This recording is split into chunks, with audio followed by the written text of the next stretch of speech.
Back then, Target was my safe place, around 2012, I think.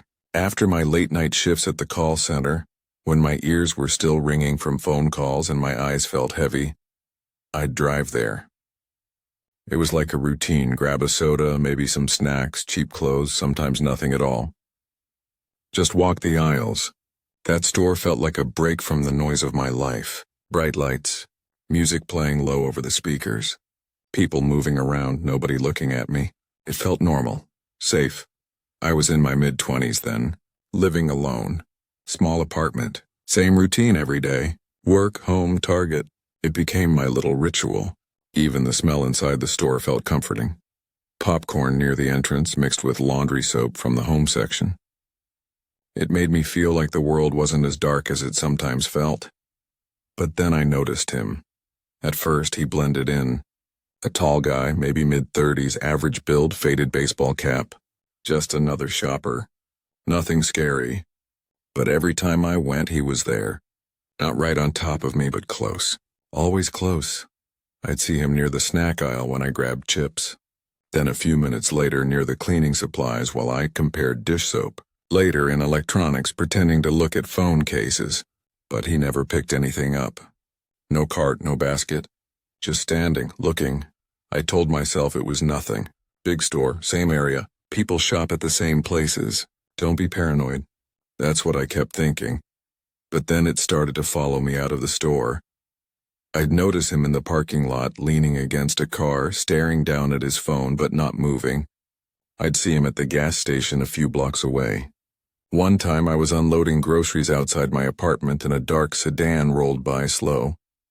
I caught a glimpse of a baseball cap through the windshield. My stomach turned over, but my brain jumped in fast with excuses. Coincidence. Wrong place, wrong time. The truth is, I didn't want to believe my gut. I grew up moving a lot, always new places, new faces, and somewhere along the way I learned to second-guess myself. But that last trip to Target, I'll never forget it. It was late afternoon. The sun outside was still hot, but inside the store felt dim and quiet. Hardly anyone around. The CD section, already outdated even then, was almost empty. Just a couple racks of random clearance discs no one wanted. I was flipping through them absent-mindedly, more out of habit than anything, and then I felt someone step up next to me. "You like CDs?" he asked. His voice was low. Not threatening. Almost friendly. But the smell hit me. Cheap, musky cologne, the kind that makes your eyes water. My gut twisted hard. Something about the way he said it. Like he already knew the answer. I didn't say a word, just gave a tight little smile and walked away fast. But my heart was pounding. My palms were sweaty. The store felt darker, the aisles longer. Every sound, carts rolling, hangers clinking, always seemed louder. I left my cart where it was, grabbed my purse, and headed straight for the exit. "You're overreacting," I told myself, but my body wasn't buying it. Outside, the heat slapped me in the face. The asphalt shimmered. Cars glinted like mirrors. I dug for my keys, fumbling like an idiot. God, why didn't I get them out before? I remember thinking, my fingers shaking so bad I couldn't even feel the metal. That's when someone grabbed me from behind. It was sudden. No warning.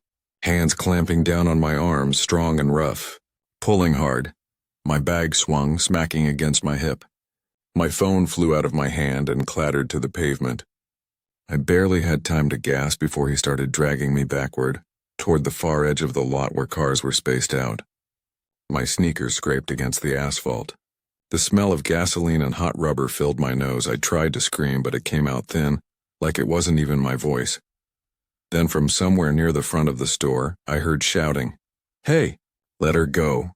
Two guys, maybe in their 20s, were running toward us, yelling and waving their arms.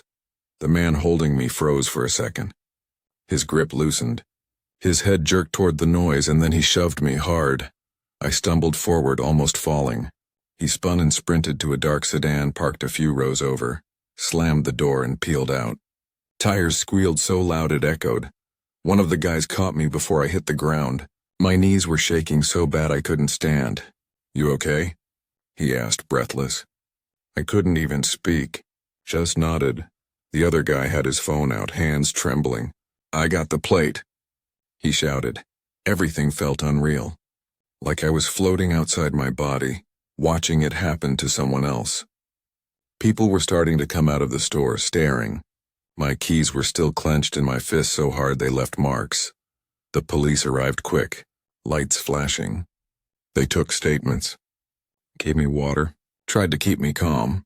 My voice shook when I told them what happened. Later, an officer called me. I can still hear his voice over the phone, steady but careful, like he didn't want to scare me worse. In the guy's car, they found rope. Duct tape, zip ties, gloves, a knife. The kind of kit you see in crime shows but never think is real. My stomach dropped when he said that, but it got worse. They searched his home. At first, I didn't want to know. But the detective said I needed to hear it. In his basement, taped to the walls, were hundreds of pictures of me. Photos from Target. From my apartment complex. From places I didn't even remember being. Some were grainy, like taken from far away. Others were close up, like he'd been right next to me. And then there was the cage. A large metal cage in the corner of the basement, like something for a giant dog. They suspected it was for me. The detective's voice cracked when he said that. But the worst part wasn't even the cage. It was a photo. An old Sears portrait of me and my mom when I was about 5. I don't even know how he had it. On the back, in my childish handwriting, was a note addressed to him. Apparently, we'd lived in the same apartment complex for a short time when I was a kid. He'd been my friend. I didn't remember him at all. We moved so often back then, faces blurred together. But he had remembered me. The police said he'd been following me for years. Quietly. Patiently. I try not to think about how close I came that day. I still can't go to that Target. Even the smell of that cheap cologne in a crowd can make me feel like I'm back on that asphalt. Fumbling for my keys, my heart hammering. Sometimes, when I'm walking to my car at night, I swear I hear footsteps behind me. I glance back, but no one's there. The picture of me and my mom flashes in my head. The one he kept for decades. I wonder how long he'd been planning. I wonder how many times I'd passed him without knowing. And every time I remember his voice. "Do you like CDs?" My gut twists all over again.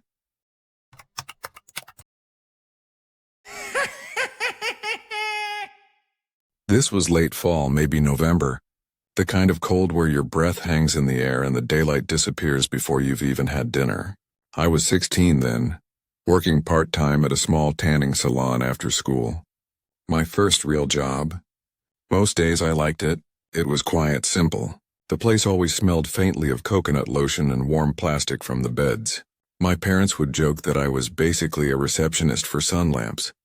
But when the sun started setting early, the salon changed. It felt bigger somehow, emptier. The long hallway with its little rooms became like a tunnel. The hum of the tanning beds grew louder, like bees under glass. Sometimes when I was alone at the desk, I'd catch myself glancing at the front windows just to make sure no one was out there. It was only a little after 5 when he walked in. At first, nothing about him screamed danger. Early 20s maybe. Messy brown hair, a gray hoodie with a dark stain on the sleeve. Not dirty exactly, just disheveled, like he hadn't slept much. He didn't even glance at the brochures or the walls of lotion bottles. He just walked straight up to the counter. You work here a lot?" he asked. His voice was low, hesitant, like he was testing something. I forced a polite smile, the way my manager had told me. "Yeah, after school." Then he started asking questions. Not normal customer questions, no mention of tanning times or prices. Instead, "Do you like it here? Do you stay late? What time do you close?" His fingers drummed against the counter in a nervous rhythm. The way he was looking at me, studying my face like he wanted to memorize it, made my skin prickle. I was shy, and my instinct was to be polite. "We close at 9, I said. As soon as the words left my mouth, my stomach tightened. I wished I hadn't said it. He stepped closer. I caught the smell of his hoodie, stale cigarette smoke mixed with something sour and chemical. His eyes flicked around the empty lobby and then back to me. He still hadn't asked about tanning packages or prices. He just kept talking, little random questions, like he was trying to fill silence but not actually listening to my answers. And then, without warning, he walked around the counter. It was like a switch flipped inside me. My stomach dropped. My palms went cold. This was not okay. He wasn't supposed to be back there. There was a clear employees only sign, but he stepped right past it, slow and deliberate like he'd done it before. Every nerve in my body screamed at me to do something, but my throat locked. "What are you doing?" I finally yelled. It came out louder and sharper than I meant. He froze mid-step, eyes wide. He mumbled something, "Oh, sorry, and then spun on his heel and bolted out the door. The little bell above it jingled violently as it closed behind him. I stood there, heart hammering, trying to catch my breath. The salon smelled sharper now, like hot wiring and lotion. My hands shook as I grabbed my phone and called my parents, tears spilling out before I could even get words out. They told me to stay calm. "It's probably fine," my mom said softly. "He won't come back." For a while it seemed like they were right. The hours dragged. Customers came and went. I wiped down beds, folded towels, checked the register. By the time closing rolled around, the street outside was dark and still. Only a few cars passed. The glow from the front windows turned the outside world into a black void where I couldn't see anything beyond my own reflection. I went through my closing routine. Turn off the beds. Wipe the counters, bag the trash. The salon was dead silent except for the faint buzz of the overhead lights. I locked up the register, flipped the switch, and everything went dim. The glass at the front was now completely black. I couldn't see out, but I knew anyone could see in. That sick feeling in my gut started rising again. I slipped my coat on, grabbed my bag, and headed for the door. "Just walk to the car," I told myself. "It's fine." My fingers fumbled with the lock. Click. The door latched behind me. That's when it hit, like someone twisting my insides. My internal alarm went off so hard it almost felt like pain. I turned my head slowly, scanning the lot. It was mostly empty except for one car, maybe 30 or 40 feet to my left. Its windows were completely fogged over, like someone had been sitting in there a long time, breathing. The engine wasn't on. No lights and then movement. The inside of the driver's window cleared in one slow swipe like someone wiping it with a hand. And there he was. The same guy. His face half lit by the glow of the streetlight, eyes locked directly on mine. His mouth moved, but I couldn't hear anything. Just saw the faint fog of his breath. My breath caught. The cold night air felt like ice in my lungs. My keys felt slippery in my hand. For a second, neither of us moved. He just stared, unmoving, like he'd been waiting. Then my body took over. I ran. I don't even remember unlocking my car. I just remember the sound. My own shoes slapping the pavement, my breath ragged, the metallic clink of keys hitting the door. My fingers shook so badly I dropped them once before jamming the key into the lock. I yanked the door open, dove in, and slammed the lock down. My heart was pounding so hard I could hear it in my ears. I started the car with shaking hands, reversed too fast, and tore out of the lot. In my rearview mirror, the fogged-up car was still sitting there. No headlights. No movement. Just a shadow behind the glass. By the time I got home, I was sobbing. My parents tried to calm me down again, but I couldn't stop shaking. The image of him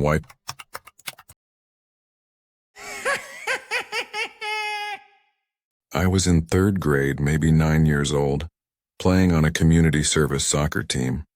It wasn't anything official, just a bunch of kids from the neighborhood running around in mismatched shirts while parents tried to keep us organized. Normally Millie's mom or my mom would help, but that day the regular parent coach was sick. Instead, the center sent a substitute, some middle-aged woman I'd never seen before. It was supposed to be a fun day. It was Millie's birthday, and she was having a sleepover after the game. Everyone on the team had been talking about it for weeks. We were giddy, buzzing with excitement, passing secret notes in class about what snacks we'd bring and what games we'd play. I had my overnight bag sitting in my mom's car with my pajamas and a wrapped present. Even the smell of the grass that morning felt like it had more energy in it. About halfway through the game, while I was catching my breath on the sideline, I heard my name. Not shouted, just said softly like a call from across a room. I turned. The substitute coach, a woman with shoulder-length brown hair, sunglasses and a faded denim jacket, was standing a few yards away, slightly apart from the other parents. She crooked her finger at me. Something about it made my stomach drop. I hesitated, the sun hot on the back of my neck. She wiggled her finger again. "Closer," she said. My feet felt heavy, but they moved anyway. I walked over, stopping a few feet from her. The smell of sunscreen on my arms mixed with the damp, earthy smell of the field. I could still hear the kids shouting in the distance, the thump of the ball echoing against someone's shin guards. "Closer," she said again. Quieter this time, almost like a secret. I leaned in just enough. That's when she said it. "Hey, I just wanted you to know that I'm Millie's mom," she whispered. "So you'll be coming home with me today after the game. As soon as it's over, come right with me to my car. Don't stop to talk to anyone." The words didn't make sense at first. Her tone was soft, almost friendly, but my insides clenched. Millie's mom had dark curly hair, glasses, a bright laugh. This woman was nothing like that. My instincts screamed at me. Something was wrong. I mumbled, "Okay," just to get away from her, then hurried back to the field. The grass brushed my shins as I walked fast, my heart pounding so loud I could almost hear it in my ears. For the rest of the game, I stuck to Millie like glue. I didn't tell her right away, how could I? But I felt like if I let her out of my sight, something terrible would happen. Every time I glanced toward the sideline, the woman was still there, sunglasses hiding her eyes, denim jacket stiff on her shoulders. Right before the final whistle, I leaned close to Millie. "Millie, I'll explain later, but after the game, let's run to your mom's car, okay?" She blinked at me, confused, but nodded. "Okay," she whispered. The moment the game ended, we bolted. We didn't grab snacks, didn't stop for high fives. We just sprinted across the field, our cleats clattering on the pavement as we reached the parking lot. And there, just like always, was Millie's real mom, smiling from the driver's seat of her van. We jumped in, both of us breathless. I shut the door hard and blurted out, "Wait, are you Millie's mom?" She turned around, startled. Yes, I am. Why?" I poured everything out. The woman's words, the finger motion, the instructions to go to her car. Millie's mom's face went pale. She reached back, touched my arm, and said quietly, "You're safe now. Tell your parents about this tomorrow." The ride to Millie's house felt surreal. I stared out the window, my hands still shaking, watching the cars pass. The sunlight on the road blurred and streaked like I was looking through water. I couldn't stop thinking about that woman waiting in the lot, expecting me to follow. That night at the sleepover, everything was normal on the surface, cake, games, giggles. Kids sprawled out on sleeping bags, but I felt off, like a thread had been pulled loose in my brain. I kept picturing her sunglasses, the way she said closer, the way her finger bent at me like a hook.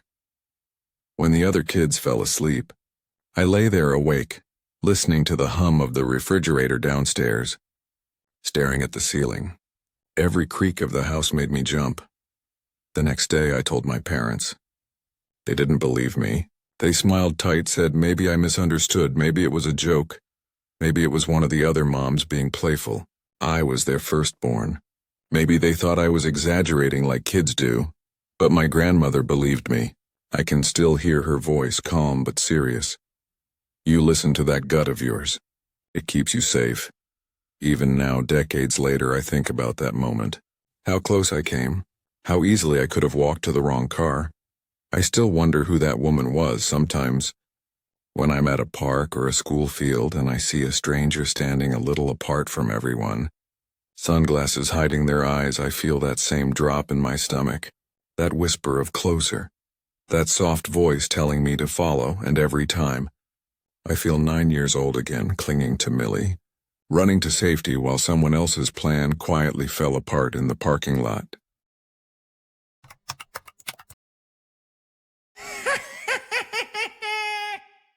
I was 14 years old. It was summer break, the kind of summer where every night felt endless. My best friend and I had been sneaking out for weeks, not to do anything wild, just to walk around town in the dark because it felt like freedom. Both of us had strict parents, so being outside past midnight felt like breaking some huge law. We had a routine: meet at the same spot near her house at the same time every night. That night started the same way. I crept out of my bedroom window, careful not to wake anyone. I took my sandals off so I could move quietly down the driveway. The neighborhood was completely still. Streetlights buzzed softly in the distance. Houses were dark. It felt like the whole world was asleep except me. When I got to her house, though, something was off. Usually there'd be a faint glow in her room or a shadow at the window before she slipped out. That night her windows were dark. I waited under the tree across the street, shifting my weight from one foot to the other.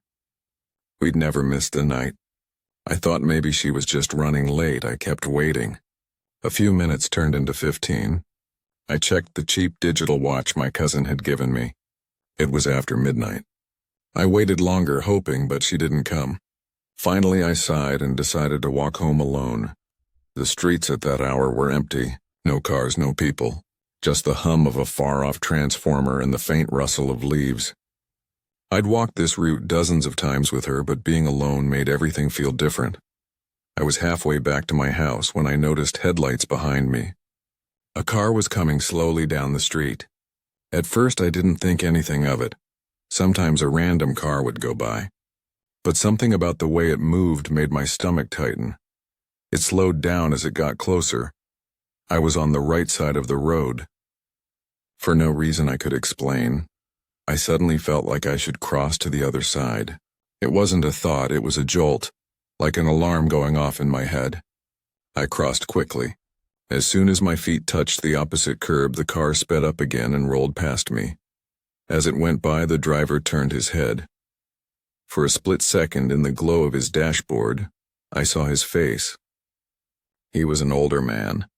His expression was flat, but his eyes were sharp, fixed on me in a way that made my skin crawl. He kept driving. The sound of his engine faded. I tried to tell myself it was nothing, but then I heard it. Tires turning at the end of the block. He was coming back. My heart started pounding. I didn't run, not yet. I kept walking like nothing was wrong, trying to look casual. The car approached again, slower this time. Our eyes met through the window. His stare wasn't just sharp now, it was angry, like he'd lost patience. I felt a rush of panic. I reached the corner of a smaller side street I knew well.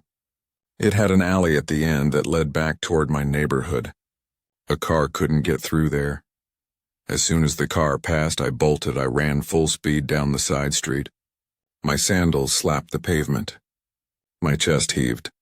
I didn't dare look back. I could hear it, though. The faint roar of the engine at the end of the main road, turning again. He was circling. At the far end of the side street, I dove behind a parked car, crouching low. My heart hammered so loud it felt like the only sound in the world. His car rolled slowly into the street. He crept along, scanning. I peeked through the gap between the tires. His head turned left, then right, eyes sweeping the shadows. He was looking for me. I pressed my back against the bumper, trying to make myself as small as possible. Then, by some stroke of luck, he turned the corner and disappeared. I didn't waste time. Nearby, there was a gravel driveway leading to a row of old garages. My friend and I had cut through there before during the day. I sprinted up the driveway, stones biting into my feet. At the far end were garage doors, all closed, except one. It was unlocked. I slipped inside and pulled the door shut behind me. Inside it was pitch dark. I felt my way to a corner and crouched down. There was a big tarp thrown over something, maybe furniture or boxes. I crawled under it and curled up small. Time dragged. I had no way to tell how long I was there. My legs cramped. My palms were sweaty. I stayed as still as I could, then I heard it. A car door slamming and footsteps. On gravel, crunch, crunch, crunch. They came closer. I held my breath. My nails dug into my palms. I didn't move. The footsteps reached the end of the driveway. They stopped. Silence. I don't know how he knew I was there. He shouldn't have seen me run. But somehow he did. He stood there for what felt like forever. I didn't dare peek out. I stayed curled under the tarp, eyes wide open in the dark, heart thudding so hard it hurt. Finally, the footsteps started again. Moving away, slow at first, then quicker. A car door slammed. An engine started. I still didn't move. I stayed there a long time, an hour, maybe 2. It felt like the whole night. My body was stiff by the time I finally crawled out. The tarp clung to my shirt as I pushed it off. When I stepped outside, the sky was starting to lighten. Birds were chirping. Everything looked normal, like nothing had happened. I walked home in a daze. My parents were still asleep. I climbed back into my window just like always. This happened almost 30 years ago, but even now when I'm walking at night and a car slows behind me, my stomach drops. When I hear footsteps on gravel, I freeze. I still see his face sometimes and the way he stared at me through the windshield. The way he stopped at the end of that driveway, knowing I was there. And I still don't know what would have happened if that garage had been locked.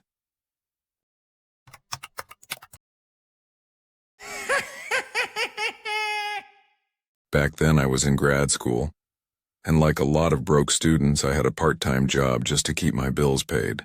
Mine was at the university library. It was a huge building.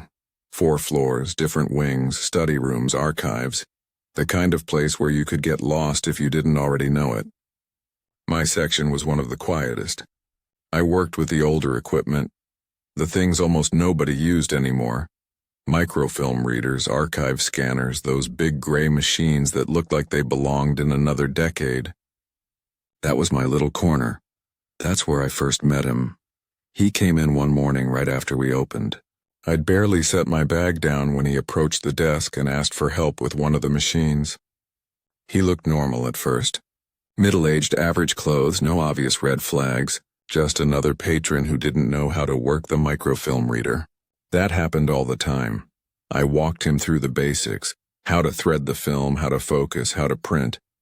Most people I helped would nod, maybe ask 1 or 2 follow-up questions and then practice on their own. He didn't, he just kept standing there. Even after I showed him twice, he kept asking more questions. Not complicated ones either. Basic things, the same things I'd already answered. The next day, he was back. And the day after that.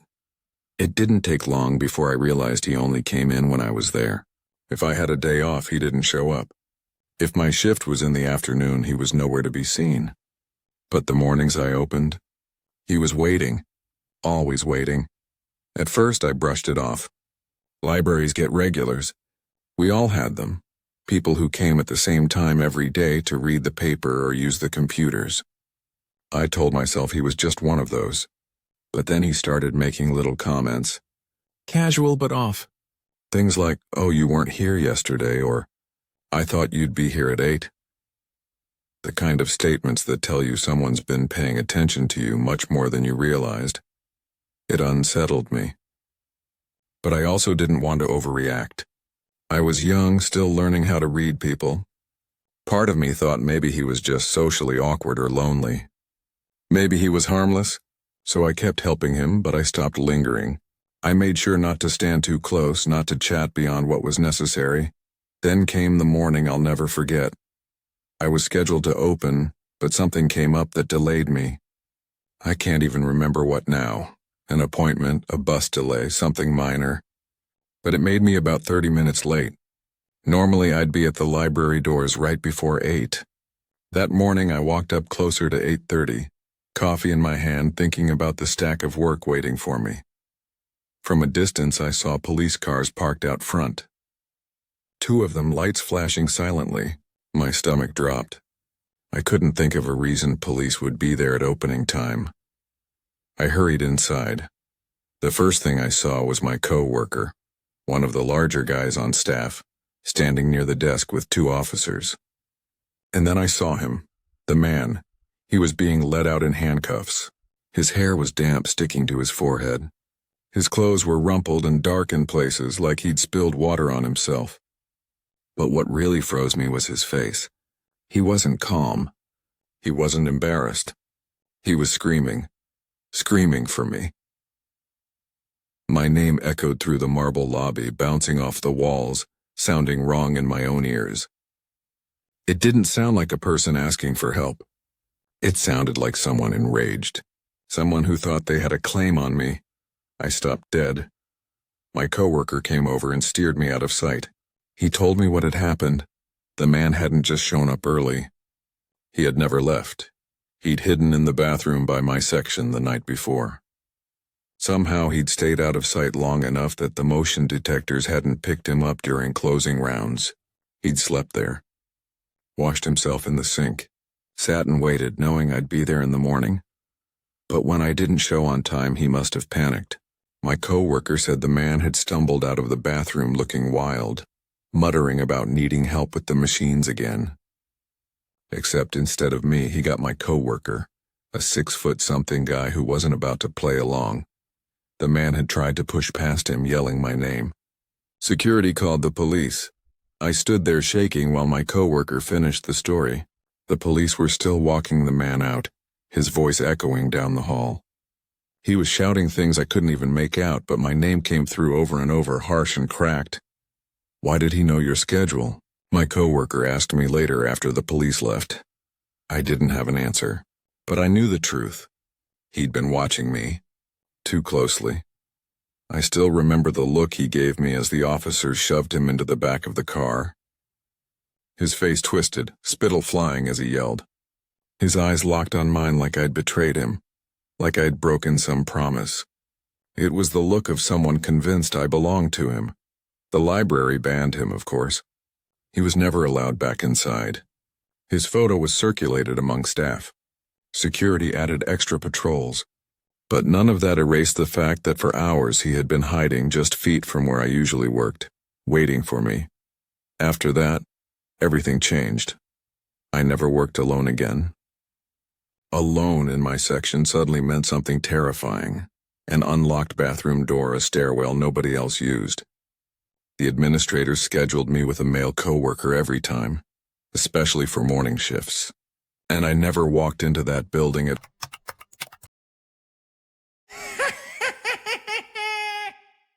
I still remember the sound of the van's engine before I ever saw it. It's strange what sticks in your mind when you're that young. I was 3 years old, too small to remember the names of my neighbors or what I'd eaten for breakfast. But that sound burned itself into my head like a photograph. Our yard behind the house was my whole world then. It wasn't much, just a patchy square of grass, a few pine trees that dropped sticky needles, and a sagging wire fence that separated us from a gravel road. On the other side of that road were woods and a drainage ditch, and beyond that, nothing. We were a small family living in a small town. And then there was my cat. She was my shadow. A skinny gray tabby with a sharp hiss and an attitude that made even adults wary. She followed me everywhere. She'd been my companion since before I could walk. That day, summer, maybe late spring, the air was warm and a little sticky. It smelled like cut grass and sun-baked dirt. I was crouched near the fence, tossing a stick for my cat to chase. She would dart, paw at it, then trot back with her tail high like she'd caught something important. I was lost in that tiny ritual when I heard the sound. A van engine slowing. Most people on that road just kept going. They'd wave maybe, or not even that, and disappear in a cloud of dust. But this van, dull and mud-colored with weird faded shapes painted along its side, slowed down and then stopped completely. Dust curled up from the gravel like smoke. I remember the quiet that followed. Even the insects seemed to pause. The driver's door creaked open. A man got out. He didn't walk like someone who knew where he was going. He walked like someone testing the water, slow steps, scanning around. Even at 3 years old, I felt my stomach tighten. My cat felt it too. She went stiff, low to the ground, her tail puffed up like a bottle brush. He stepped closer to the fence. "Hey there," he said, voice light but off somehow. "That's a nice cat you've got." I didn't have words for it then, but I know now that his tone was wrong. It had an edge like a smile that didn't reach his eyes. My cat hissed, a sharp, violent sound like air leaking from a tire. That hiss jolted me. It was like she'd given me permission to feel what I already felt. Something was wrong. My hands were suddenly sweaty against her fur. I turned and bolted for the back door. The screen slammed behind me as I yelled for my mom. She came quickly. I can still see her wiping her hands on a dish towel, confusion flashing across her face as I stammered out what had happened. She didn't even ask me to repeat it. She just went straight outside. I followed her, peeking from behind her leg. The man was still there. He'd crossed the road now, one hand half lifted like he was about to wave. Up close, he looked ordinary enough. Middle-aged, short hair, a faint sunburn across his neck, but his eyes were fixed on me, not her. My mom's voice was sharp. "Who are you?" He gave this small, sheepish laugh. "Oh, I'm a neighbor. Sorry, I didn't mean to scare her. I just wanted to tell her what a nice cat she has." His words didn't match his expression. We lived in a town so small that everyone knew everyone. My mom knew the mailman's wife's sister by name, and she didn't know this man. That alone was enough to set her on edge. Her tone hardened. "We don't know you. Please leave." That wiped the smile off his face. For a split second, his jaw tightened. Then he shrugged, muttered another "sorry," and backed away toward his van. He climbed in, shut the door, and drove off, the engine sputtering as it faded down the road. I remember the silence after, the smell of hot dust, my cat slinking back to me, tail still puffed. It didn't seem real, but even at that age I knew something had just happened. Something that wasn't normal. My mom locked the door behind us when we went inside. That was it. It was over, or at least it should have been. I grew up, moved away, went to school, lived my life, but that memory stayed like a tiny thorn under my skin. I'd replay it sometimes, the van, the man's eyes, the sound of his voice, and wonder. Then, years later, as an adult, I stumbled across a name in an old news article, Cherry Mahan. She was a young girl, just 8 years old, who vanished in 1985 from a bus stop about 10 minutes from where I grew up. She'd disappeared without a trace. The only lead anyone had was a strangely painted van parked near her stop. I froze when I read that. A strangely painted van. I don't know if it was the same man. I can't know. The timing matches. Cherry vanished a few years before my encounter, but whoever took her was never caught. That man would have still been out there. I think about how he looked at me, the way my cat hissed, the way he told me not just that my cat was nice, but that he was a neighbor, like he was already trying to insert himself into my world. And I think about how easy it would have been for me to stay outside that day. I was 3, alone if my cat hadn't hissed, if I hadn't run, if my mom hadn't been home. Sometimes when I see a van like that, paint chipped, colors faded, I feel my stomach drop like it did then. I hear the hiss of my cat. I see that man's face, bland and smiling, eyes locked on me, and I wonder if I'd unknowingly come face to face with a killer.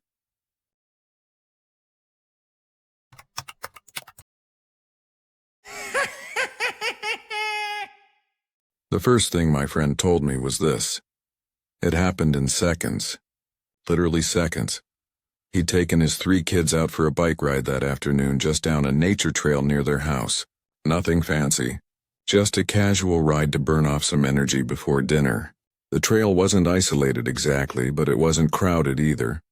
One of those places where you pass another jogger or dog walker maybe once every 10 minutes. He liked it because it felt safe, familiar. His oldest son was riding steady beside him, the youngest, still with training wheels, wobbling just behind. His daughter, who was about 4, had shot ahead a little, just as kids that age do when they feel bold and independent. She pedaled hard, her pink helmet bobbing, and disappeared just beyond a small rise in the trail. My friend said he remembers hearing her giggle carried faintly on the breeze. That sound sticks with him now. When he and the boys crested the hill maybe 20 seconds later, everything changed. At first, his brain didn't even process what he was seeing. There was a man, a grown man standing right there in the middle of the trail, gripping his daughter's tiny arm. Her bike had toppled onto the gravel, the front wheel still spinning lazily. The man was bent low, his hands awkwardly trying to hoist her up. She wasn't making a sound, just frozen, wide eyes and stiff body. My friend said his stomach dropped in a way he didn't know was possible. One second they were out for a ride, the next this. The guy looked normal.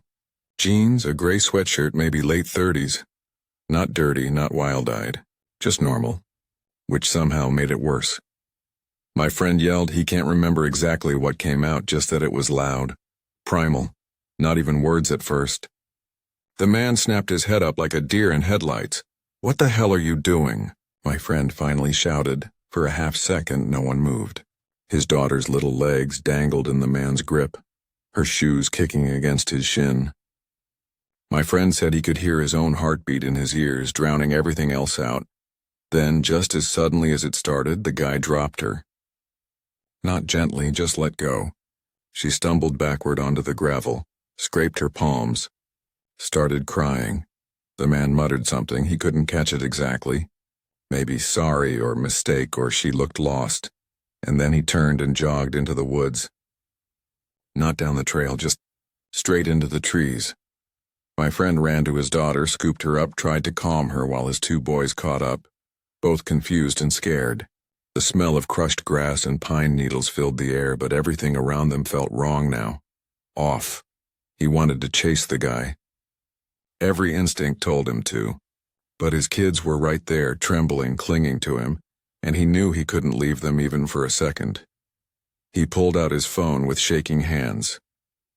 He thinks it was around 4:30 p.m., though he admits his memory of the exact time is fuzzy.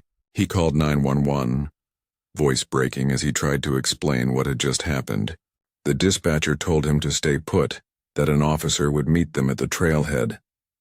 By the time police searched the woods, of course, the man was gone, vanished like he'd never been there. They never did find him. That night, his daughter woke up screaming. She told him the man had smelled like old leaves. That's the detail that gutted him. The fact that something so small and sensory stuck in her mind. She was 4 and she remembered his smell.